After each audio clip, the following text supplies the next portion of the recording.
Bonjour à tous et bonjour à toutes. C'est avec plaisir que je vous retrouve pour une nouvelle vidéo. Une vidéo qui va être plutôt un tuto pour vous montrer en fait ce que je fais moi après l'hivernage de mon tracteur. C'est-à-dire qu'en ce moment, eh bien, on arrive au printemps, l'herbe commence à pousser, il commence à y avoir de belles journées et c'est le moment de ressortir nos tracteurs tondeuses. Mais avant de s'en servir pour la première fois, eh bien, il y a quelques points à regarder si vous voulez pour que le tracteur, en fait, nous pose pas de problème dans la saison. Alors la première chose à faire, moi ce que je fais en tout cas sur mon tracteur tondeuse quand je le sors du garage et que je vais le mettre en route pour faire la première tonte, eh bien c'est déjà de démonter le carter de lame. Alors voilà, j'ai démonté le carter de lame là sur un tracteur qu'on m'a confié pour remettre en route pour la saison là. Donc voilà, il a été nettoyé en fin de saison, il est propre, hein. Donc il a été stocké pendant tout l'hiver propre, vous voyez. Eh bien là, je vais simplement y mettre un coup de brosse et puis remettre une bombe, de la bombe peinture bitumée qu'on appelle, pour pas dire du blackson, quoi. Donc là, je vais bien blacksonner mon carter qui est propre, hein, il est sain, hein, voilà. Alors ce que je vais regarder sur mon carter de lame, eh bien, c'est s'il n'y a pas de jeu, parce que ce carter, je le connais pas, moi, hein, c'est quelqu'un qui me l'a amené pour le remettre en route pour la saison. Donc moi, ce que je regarde, c'est ici, là, s'il n'y a pas de jeu. Autrement dit, si les paliers sont bons, quoi. Là, apparemment, il n'y a pas de problème, il n'y a pas de jeu dans le palier, dans l'autre non plus. Il suffit de secouer un peu, parce que s'il manque une bille ou deux, ou si le palier, le roulement est grippé, on a du mal à tourner les lames, et puis il y a un peu de jeu dedans. Là, il n'y a pas un pet de jeu, ça tourne comme il faut, donc ça va. Alors sur le dessus, c'est pareil. Bon, la courroie, elle est pas mal, elle va pouvoir commencer la saison. Euh, Ici, les roulements, bah, y a pas de problème non plus, hein, j'ai vu. Il y a pas de jeu, pas un pet de jeu. Celui-là non plus, tourne comme il faut. Nickel. Alors après, un petit coup de peinture aussi sur le dessus, là, ça lui fera pas de mal, hein. De la bombe, moi j'utilise de la bombe pour les jantes de voiture, hein. On trouve ça dans les magasins bricolage, c'est pas, ça coûte pas très cher, hein. Et moi la mienne, celle que je trouve là, elles sont aux alentours de 8 euros, ça va quoi. Après, regardez si au niveau des vis et tout ça, là, tout se porte bien, là.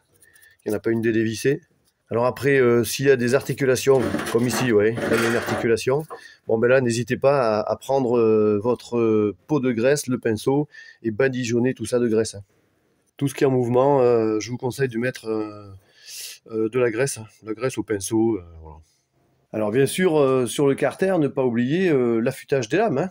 Pareil, vous avez un tuto sur ma chaîne qui vous explique tout ça pour l'affûtage des lames. Donc ça, c'était pour le carter de lame. Alors maintenant, on va regarder quelques points sur notre tracteur. Alors déjà, les pneus. On va remettre la pression dans les 4 pneus, parce que je vous rappelle que une bonne pression des pneus, c'est ce qui vous donne aussi la hauteur du carter. Des pneus dégonflés, le carter est mal réglé, il risque de toucher par terre, voilà. Alors les pneus, la pression, c'est un bar que ça soit à l'arrière ou que ça soit à l'avant, un bar. Autrement dit, 14 PSI, hein. C'est la même chose. Ensuite, on va contrôler le filtre à essence. S'il n'est pas colmaté, s'il n'est pas trop dégueulasse. Là, je l'ai changé parce que effectivement, il était dégueulasse. Ensuite, ce qu'on va faire, c'est que sur votre carburateur, là, vous allez trouver une vis. Là, elle est ici, là. Ça peut être sur le côté aussi. Eh bien, vous dévissez, là. Vous dévissez cette vis, c'est la vis de purge, et vous faites couler toute l'essence qui est restée dans la cuve, là. Ensuite, dans le réservoir, si vous avez un fond d'essence, moi je me débrouille pour qu'en fin de saison, il reste pratiquement plus d'essence dans le réservoir. Et s'il reste de l'essence, hein, un fond d'essence et tout ça, il va falloir défaire la durite du carburateur et vider toute l'essence qui est restée tout l'hiver dans le réservoir. Alors ce que je fais, s'il reste par exemple un demi-litre ou un litre ou un litre et demi dans le réservoir, eh ben, ce que je fais, je le mets dans un bidon de 5 litres et puis je vais à la station et je fais le complément avec. Ensuite, eh bien, on va aller sur le filtre à air, bien sûr, et le filtre à air, eh bien, on va le contrôler. Alors celui-là, par exemple, vous voyez, il est plutôt propre, hein, il a l'air propre. Vous voyez, on voit qu'il n'est pas si vieux que ça, quoi. Il n'est pas dégueulasse ni rien, la mousse non plus. Allez, je vais le défaire et simplement le souffler. Et il fera une saison de plus. Alors si votre filtre à air ressemble à celui-ci, là, il est tout colmaté, il est bien dégueulasse. La soufflette, ça suffira pas. Et bien c'est un filtre à air qu'on va changer. C'est pareil, soit vous mettez un d'origine ou un adaptable, hein. Un filtre à air d'origine, vous en avez pour 25 balles, mais un adaptable, vous en trouvez pour 10 euros. Et le filtre à air, ce que je vais faire, moi, c'est démonter la bougie. Pareil, la brosser, la nettoyer. Et si je vois que, eh bien, elle est usée, bien encrassée, je la change, hein. Pareil, hein, bougie Bridgestone ou adaptable, bougie Bridgestone, c'est 7-8 euros, hein. Ensuite, eh bien, on va regarder l'huile. On va faire notre niveau d'huile. Alors, ce tracteur-là, il m'a dit qu'il avait fait toute la saison avec la même huile.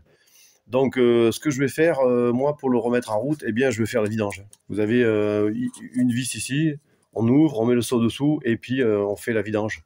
Alors, ces moteurs tracteurs, il y a environ 1,4 litre d'huile dedans. Vous mettez 1,4 litre d'huile, et puis après, vous faites bien comme il faut votre niveau. Faites attention, parce que si les moteurs sont équipés d'une cartouche à huile, 1,4 litre, ça suffira peut-être pas. Bien faire son niveau avant de le remettre en route. Mais si le moteur a tourné toute la saison avec la même huile, faut la changer. Alors après, ce que je fais aussi, eh bien, je vais dans toutes les articulations, notamment la direction là-bas, et je vais faire un graissage partout. Alors sur les tracteurs tondeuses, il y a souvent des graisseurs là sur les axes de roue. Il y en a un ici et puis de l'autre côté, vous voyez, c'est sur le point avant. On peut retrouver aussi des graisseurs sur la colonne de direction. Alors ça, à faire, hein, systématiquement, hein, à chaque fois que vous remettez votre tracteur en route, un coup de graisse là-dedans. Je vais démonter les 4 roues et je vais badigeonner les axes avec de la graisse et je remonterai mes roues. Ensuite, eh bien, toutes les articulations que vous allez trouver dessous pour le relevage du tracteur, tout ce qui bouge en fait, hein. Ici, là, tout ça là, qui sert au relevage du plateau, eh bien, tout ça, pareil, un grand coup de graisse. Ici, par exemple, vous avez la tige de frein, c'est pareil, la tige de frein, un bon coup de graisse. Alors ici, vous avez le frein à disque, là. Alors vous l'essayez, quoi. Si votre frein fonctionne comme il faut, si vous appuyez sur la pédale et que votre tracteur s'arrête comme il faut, bon, ben, c'est bon, c'est reparti. À part, bon, vous pouvez toujours mettre un bon paquet de graisse aussi sur les articulations là. Après, s'il n'a pas de frein, eh bien, il va falloir démonter et peut-être dégripper les 2 pistons qui sont derrière. Vous avez des vidéos sur ma chaîne qui vous montrent ça, hein. Alors le frein, hein, donc pareil, hein, c'est important.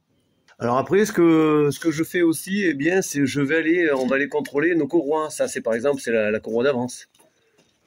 On va regarder si elle n'est pas craquelée, s'il n'y a pas des coupures, si elle n'est pas trop usée. Alors ça, c'est les courroies d'avance, hein. Alors ça là m'a l'air, ma foi, pas trop mal. Je passe ensuite au niveau de la batterie. Alors la batterie, ce qui est pas mal aussi, c'est de nettoyer les plots de chaque côté là, bien nettoyer les plots. Alors pour ceux qui me posent la question, non, je suis pas un professionnel, voilà, je suis simplement un amateur confirmé, et puis qui aime bien la petite mécanique, voilà, restaurer les tracteurs tondeuses. J'avoue que c'est quelque chose que j'aime bien. Voilà, et bien on vient de faire le tour des points qu'il faut regarder après l'hivernage des tracteurs, hein, après la première mise en route, pour qu'ils ne nous fassent pas trop de problèmes pendant la saison. J'espère ne pas avoir oublié des points. Alors n'hésitez pas à vous abonner sur ma chaîne, vous aurez tout un tas de trucs et astuces pour les tracteurs tondeuses, les réparations, restaurations, vous allez voir. C'est gratuit, et puis moi, comme je vous l'ai dit, plus j'ai d'abonnés et plus ça m'encourage, parce que ça montre que je suis suivi. Et ça c'est cool, parce que faire une vidéo tout en faisant un tracteur, je vous dis pas le temps que j'y passe. Et puis à marquer des pouces aussi. Et puis je suis heureux de répondre à vos commentaires. Alors les commentaires, des fois je mets un peu longtemps à y répondre, parce que je commence à en avoir pas mal. Et après, bon, je peux pas toujours répondre facilement, hein, à vos commentaires, à vos problèmes de tracteur, parce que quand on n'a pas le tracteur devant soi, c'est pas toujours évident. Allez, je vous dis à bientôt pour une nouvelle vidéo. À bientôt.